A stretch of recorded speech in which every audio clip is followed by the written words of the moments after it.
Imagine it's July 1518 in the city of Strasbourg. A woman known as Frau Trophia and her daughter, named Fräulein Emma Gotz, walks into the street and begins to dance. There's no music. Her expression is not one of joy, but of frantic compulsion. She doesn't stop. Within a week, 3 dozen people have joined her. Within a month, 400 citizens are caught in the grip of this bizarre, unstoppable dance. They dance until they collapse from exhaustion, some even dying from heart attacks and strokes. This is known as the dancing plague of 1518. What was this dancing plague of 1518? A curse? A strange disease? Or was it something else? Something born not in the body, but in the mind, and just as contagious as any virus. This is the strange and unsettling world of mass hysteria. What's up, everyone? You are watching Let's Learn Psychology, and today we are going to be talking about a very interesting phenomenon called mass hysteria. So what exactly is mass hysteria? Today, scientists and doctors often use the term mass psychogenic illness, or MPI. It describes a phenomenon where a group of people experiences similar,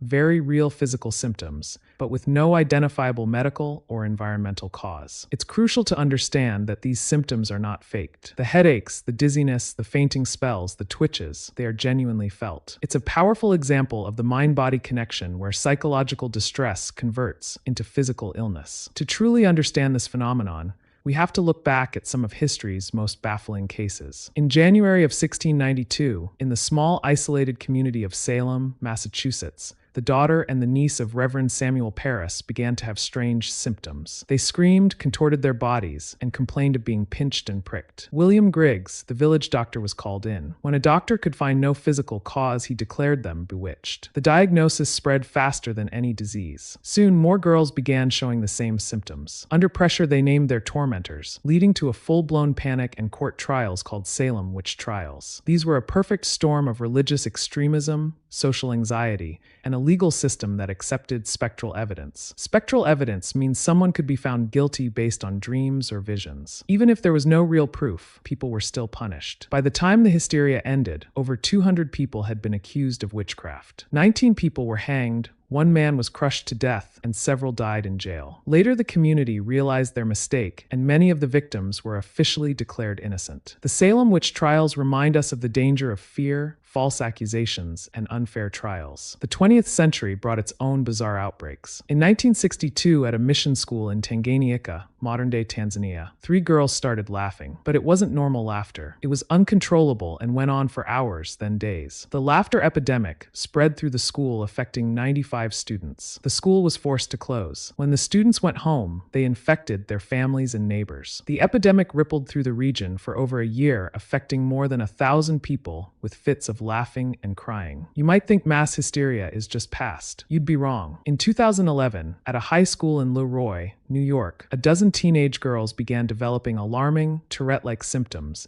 including uncontrollable tics and verbal outbursts. The community feared an environmental toxin. The school was tested, but the results came back clean. As media attention exploded, more students came forward with similar symptoms. Doctors eventually diagnosed the girls with conversion disorder, a modern term for hysteria. The intense pressure of high school life, combined with the power of social media to showcase and spread the symptoms, likely fueled the outbreak. So how does this actually happen? What's the psychological mechanism that turns fear into a physical contagion? It rests on a few powerful pillars. First one is stress and anxiety. Mass hysteria almost never happens in a calm, stable environment. It ignites in a community already simmering with anxiety, be it from religious fear, social oppression, academic pressure, or the threat of a new disease. This underlying stress weakens our psychological defenses. Second, social contagion and mirror neurons. As social creatures, we are wired to connect with and mimic each other. Our brains have mirror neurons that fire when we observe someone else's actions or emotions. When we see someone in distress, part of our brain literally mirrors that feeling. In a high-stress group, this creates an emotional feedback loop. One person's panic is mirrored by others, amplifying it until it becomes a wave that's hard to resist. Third, somatic symptoms disorder. This is the clinical core of the issue. When the mind is overwhelmed with a stress it cannot process, it sometimes converts that psychological pain into a physical symptom. This is called a somatic symptom disorder. The physical ailment, a twitch, a headache, a fainting spell, becomes a tangible focus for the intangible fear. In a strange way, a physical symptom can feel more legitimate and manageable than overwhelming anxiety. Finally, the nocebo effect. This is the evil twin of the placebo effect. If you believe a sugar pill will cure you, it might. But if you believe you've been exposed to a toxin that will make you sick,